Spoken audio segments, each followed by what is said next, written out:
सिर्फ एक कॉल या सिर्फ एक मैसेज और आपका क्रेडिट कार्ड खाली। जी हाँ दोस्तों, क्या आपको भी कभी अपने बैंक या अपने क्रेडिट कार्ड कंपनी के नाम से ऐसा कोई कॉल या मैसेज आया है जिसमें आपसे ये कहा जाता है कि आप अपने क्रेडिट कार्ड की ई केवाईसी तुरंत कीजिए, नहीं तो आपका क्रेडिट कार्ड बंद कर दिया जाएगा। रुकिए, इसे इग्नोर मत कीजिए, ये आपके साथ होने वाला सबसे बड़ा क्रेडिट कार्ड स्कैम हो सकता है। नमस्कार दोस्तों, मैं हूं साजिद और आज हम बात करेंगे क्रेडिट कार्ड की ई केवाईसी के नाम पर होने वाले एक खतरनाक फ्रॉड की। अगर आप क्रेडिट कार्ड का यूज करते हैं तो इस वीडियो को बिल्कुल भी स्किप ना करें और इस वीडियो को लास्ट तक जरूर देखें और सुरक्षित रहें। ये स्कैम बहुत ही चालाकी के साथ किया जाता है, जिसमें स्कैमर आपको दो तरीके से फंसाता है। या तो वो आपको कॉल करेगा या फिर आपको कोई मैसेज करेगा। स्कैमर आपको एक इमरजेंसी मैसेज करता है और कहता है कि आप इस मैसेज में दी हुई लिंक पर क्लिक करके अपने क्रेडिट कार्ड की ई केवाईसी तुरंत करें, नहीं तो आपका क्रेडिट कार्ड बंद हो जाएगा, ब्लॉक हो जाएगा। या फिर इसके बाद आपको कॉल करके एक बैंक के कर्मचारी के रूप में अपने आप को बताएगा और बहुत ही चतुराई से बात करेगा, क्योंकि ये लोग पेशेवर होते हैं और आपकी कई जानकारियां इधर उधर से चुरा कर आपको कॉल करते हैं। वो आपको आपकी कुछ जानकारियां बताएगा जिससे आपको ऐसा लगे कि ये व्यक्ति वाकई बैंक से ही बोल रहा है या क्रेडिट कार्ड कंपनी से ही बोल रहा है। आपको वो अपनी बातों में उलझाएगा और आपको एक लिंक आपके व्हाट्सएप पर भेजेगा और कहेगा कि आपको ये हम लिंक भेज रहे हैं, आप इस लिंक पर क्लिक करें, जो फॉर्म ओपन होगा आप उस फॉर्म को फिलअप करिए, हम आपकी क्रेडिट कार्ड की ई केवाईसी यहीं से कर देंगे। अगर आपने ये काम तुरंत नहीं किया तो आपका क्रेडिट कार्ड ब्लॉक कर दिया जाएगा। जैसे ही आप स्कैमर की भेजी गई लिंक पर क्लिक करेंगे, आप एक ऐसे पेज पर पहुंच जाएंगे जो हूबहू आपकी बैंक या आपके क्रेडिट कार्ड की वेबसाइट के जैसा ही दिखता है। लेकिन वास्तव में वो बैंक का ओरिजिनल पेज नहीं होता है, वो स्कैमर के द्वारा बनाया गया एक फिशिंग पेज होता है। फिशिंग पेज, वेब पेज वो पेज होता है जो दिखता तो हूबहू सेम वैसा ही है जैसा कि बैंक की वेबसाइट या क्रेडिट कार्ड की वेबसाइट है, लेकिन वो उसकी वेबसाइट होती नहीं है, वो उसकी नकल होती है। और उस वेबसाइट में, उस पेज में हम जो भी डाटा इंटर करेंगे वो डाटा उस स्कैमर के ईमेल पे पहुंच जाएगा और वो वहां से हमारी जानकारी को जुटा कर 1 मिनट में हमारे पैसे को, हमारे क्रेडिट कार्ड के बैलेंस को साफ कर देगा। स्कैमर जो होते हैं वो उस फिशिंग पेज को बहुत ही आसान बनाते हैं और उसमें हमारे क्रेडिट कार्ड का नंबर, हमारे क्रेडिट कार्ड की एक्सपायरी डेट, सीवीवी और जितनी भी जानकारी जो एक ट्रांजैक्शन के लिए आवश्यक होती है, वो सारी की सारी जानकारी उस फॉर्म में फिलअप करवा लेते हैं। जैसे ही हम उसे सबमिट करते हैं, हमारी जानकारी उस स्कैमर के पास पहुंच जाती है। वहां पर वो उसका एक बंदा बैठा हुआ होता है और वो हमारे क्रेडिट कार्ड से कोई लेन देन की प्रक्रिया शुरू कर देता है। जैसे ही हम सबमिट करेंगे, वो जानकारी को वहां फिलअप कर देगा क्रेडिट कार्ड के लेन देन की जानकारी में, और हमारे पास एक ओटीपी आएगा और ओटीपी वो इसके बाद हमें ये कहता है कि ये ओटीपी आप बताइए ताकि आपका क्रेडिट कार्ड की जो ई केवाईसी है वो काम पूरा हो सके। हम जैसे ही ओटीपी बताएंगे तो वो ओटीपी वास्तव में उस क्रेडिट कार्ड की ई केवाईसी के लिए नहीं होता है, बल्कि वो क्रेडिट कार्ड से लेन देन के संबंध में होता है। जैसे ही वो ओटीपी हम बता देंगे, अगला वहां पर ओटीपी डाल देगा तो हमारा क्रेडिट कार्ड का जो बैलेंस है वो साफ कर देगा। दोस्तों, इसी तरह की एक लिंक स्कैमर के द्वारा मेरे व्हाट्सएप नंबर पर भी मुझे भेजी गई थी। मैं आपको उस लिंक से, उस स्कैमर ने जो फिशिंग पेज बनाया था वहां तक लेके चलता हूं और आपको बताता हूं कि वो मुझे किस तरीके से फंसाना चाहता था। तो सबसे पहले मैं उस लिंक को ओपन करता हूं। ये लिंक मुझे भेजी थी, इसे जैसे ही मैंने टैप किया इस पेज पर पहुंच गया। अब यहाँ पर देखिए, स्कैमर के द्वारा ये एक फिशिंग पेज बनाया है जो स्टेट बैंक ऑफ इंडिया का है। और यहाँ पर जब उसने मुझे कॉल किया तो उसने मुझे बताया कि आप यहाँ पर अपना पूरा नाम, registered mobile number, date of birth और फिर ये जो सिलेक्ट सर्विस जो लिखा हुआ है इसमें आप ये जो लिखा हुआ है क्रेडिट कार्ड केवाईसी अपडेट, इस पर टैप करें और बाकी की जो मदर्स नेम और ये डाल के सबमिट करें। अब जैसे ही उसने मुझे ये लिंक भेजी और मैंने इस लिंक को ओपन किया, मैं यहाँ पर तुरंत समझ गया कि ये एक स्कैमर है। क्योंकि ये स्टेट बैंक ऑफ इंडिया की कोई ऑफिशियल वेबसाइट नहीं है। ये विक्स एक जो वेबसाइट है उसके द्वारा एक एक फर्जी एक वेबसाइट क्रिएट की हुई है। विक्स हमें वेबसाइट क्रिएट करने की फैसिलिटी प्रोवाइड करता है।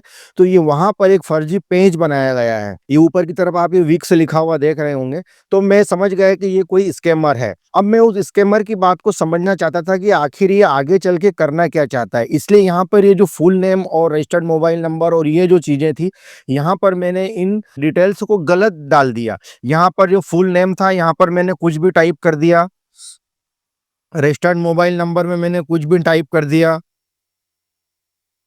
डेट ऑफ बर्थ में यहाँ पर मैंने कुछ भी टाइप कर दी। और सिलेक्ट सर्विस में क्रेडिट कार्ड अपडेट वाला जो ऑप्शन है ये टाइप कर दिया। मदर्स नेम जो था यहाँ पर मैंने कुछ भी टाइप कर दिया और फिर इसको सबमिट किया। जैसे ही मैंने सबमिट किया तो मुझे आगे का पेज ये वाला ओपन होके दिखाई दिया। अब यहाँ पर ये बोल रहा है 16 डिजिट का कार्ड नंबर आप डालिए। तो यहाँ पर मैंने कुछ भी डिजिट डाल दिए, डिजिट नहीं भी डाले तो भी उसने ले लिया। कार्ड की एक्सपायरी कुछ भी डाल दी, सीवीवी कुछ भी डाल दिया, फादर्स नेम कुछ भी डाल दिया और इसको फिर सबमिट कर दिया। जब मैंने इसे सबमिट किया तो उस व्यक्ति के पास में मैंने जितनी भी डिटेल्स डाली थी वो सारी पहुंच गई और एक ओटीपी जो उस रजिस्टर्ड मोबाइल नंबर मैंने वहां पर डाला था, उस मोबाइल नंबर से वो वहां पर उसने उस स्कैमर ने लेन देन शुरू कर दिया। और लेन देन शुरू करने के लिए जैसे ही मेरा मोबाइल नंबर उस तक पहुंचा और वहां से उसने लेन देन शुरू करने के लिए ओटीपी मुझ तक भेजा मेरे अकाउंट को साफ करने के लिए। तो ओटीपी मुझ तक आएगा कैसे, क्योंकि मैंने तो वो नंबर डाला ही नहीं जो मेरा मोबाइल नंबर है। अब मैंने नहीं डाला और वहां से मुझे वो मैसेज कर रहा है कि आपके पास एक ओटीपी आया होगा, आप ओटीपी बताइए तो हम आपकी ई-केवाईसी कर देंगे। अब चूंकि मैंने नंबर डाला ही नहीं, नाम डिटेल डाली ही नहीं सही, तो मेरे पास तो कुछ आने का सवाल नहीं उठता। लेकिन अगर आप सही मोबाइल नंबर डाल देते, सही डिटेल डाल देते, तो वहां पर उस व्यक्ति के साथ में जो बंदा बैठा हुआ है जो आपकी क्रेडिट कार्ड को खाली करने के लिए प्रक्रिया कर रहा है, जैसे ही ओटीपी आप उसको बताते हैं, यहाँ पर ओटीपी आप वेरीफाई करने के लिए डालते कुछ भी ओटीपी, तो वो ओटीपी उस व्यक्ति तक पहुंच जाता और वो आपके अकाउंट को, क्रेडिट कार्ड को एक एक सेकंड में खाली कर देता। क्योंकि जैसे ही हम यहाँ डिटेल हमने डाली है, ये सारी की सारी डिटेल उस व्यक्ति को ईमेल के माध्यम से उसके ईमेल पर पहुंच गई। हमने ये फॉर्म जो भरा था, ये फॉर्म की जो बैकएंड जो लिंक होती है वो ईमेल होता है।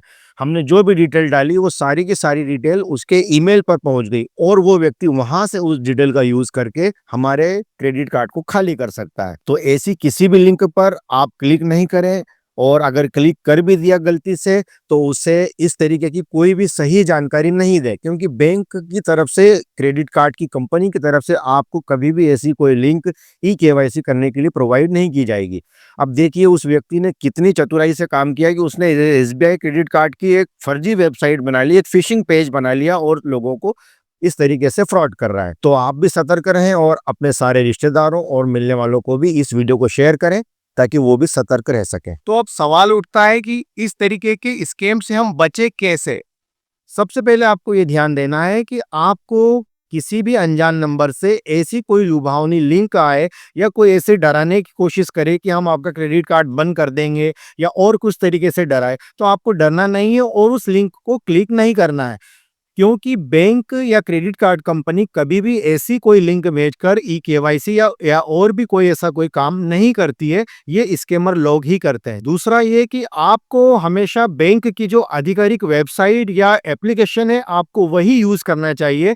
किसी अननोन एप्लीकेशन या ऐसी कोई वेबसाइट पर जाकर हमारे क्रेडिट कार्ड की डिटेल या और भी जो डिटेल्स होती है वो नहीं डालना चाहिए। बैंक के कर्मचारी कभी भी सीवीवी या आपका पिन या क्रेडिट कार्ड के नंबर, एक्सपायरी डेट, ऐसी कोई भी जानकारी नहीं मांगेंगे। अगर आपको कोई व्यक्ति कॉल करके ऐसी जानकारी मांगता है तो आप बिल्कुल समझ जाइए कि ये कोई बैंक कर्मचारी नहीं, ये कोई स्कैमर है और हमारे साथ फ्रॉड करना चाहता है। अगर आपको कोई शक होता है तो आप उस अनजान नंबर पर रिकॉल नहीं करते हुए अपने क्रेडिट कार्ड या डेबिट कार्ड के पीछे की तरफ जो कस्टमर केयर का जो नंबर होता है, आप उस नंबर पर कॉल करके अपनी रिपोर्ट जनरेट करवाएं या अपनी रिपोर्ट दर्ज करवाएं या फिर उस वेरिफिकेशन जो स्कैमर करना चाह रहा था उसके बारे में सत्यापन आप खुद अपने क्रेडिट कार्ड के पीछे जो नंबर लिखा हुआ है उस पर जाकर खुद करें। दुर्भाग्य से अगर आप स्कैमर के जाल में फंस चुके हैं और आपका पैसा जा चुका है तो आप तुरंत अपने कार्ड को ब्लॉक करवाएं। इसके बाद साइबर क्राइम हेल्पलाइन के नंबर 1930 पर कॉल करके तुरंत अपनी रिपोर्ट दर्ज कराएं, क्योंकि जितनी जल्दी आप शिकायत दर्ज कराएंगे आपका पैसा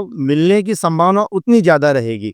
साथ ही एक लिखित में आवेदन अपनी बैंक में भी दें कि आपके साथ ऐसा ऐसा फ्रॉड हुआ है। दोस्तों, डिजिटल दुनिया में सतर्कता ही सबसे बड़ी सुरक्षा है। हमेशा शांत रहें और सोचने के लिए समय लें। ये जानकारी बहुत जरूरी है, इसलिए इस वीडियो को अपने दोस्तों और रिश्तेदारों के साथ भी शेयर करें ताकि वो भी सुरक्षित रहें। अगर आपको ये वीडियो अच्छा लगे तो ऐसी और ज्यादा से ज्यादा इंफॉर्मेटिव वीडियो के लिए हमारे इस चैनल को सब्सक्राइब करना बिल्कुल भी ना भूलें। अगर वीडियो अच्छा लगे तो इसे लाइक भी करें, शेयर भी करें और कमेंट में लिखकर हमें जरूर बताएं। तो मिलते हैं अगले वीडियो में।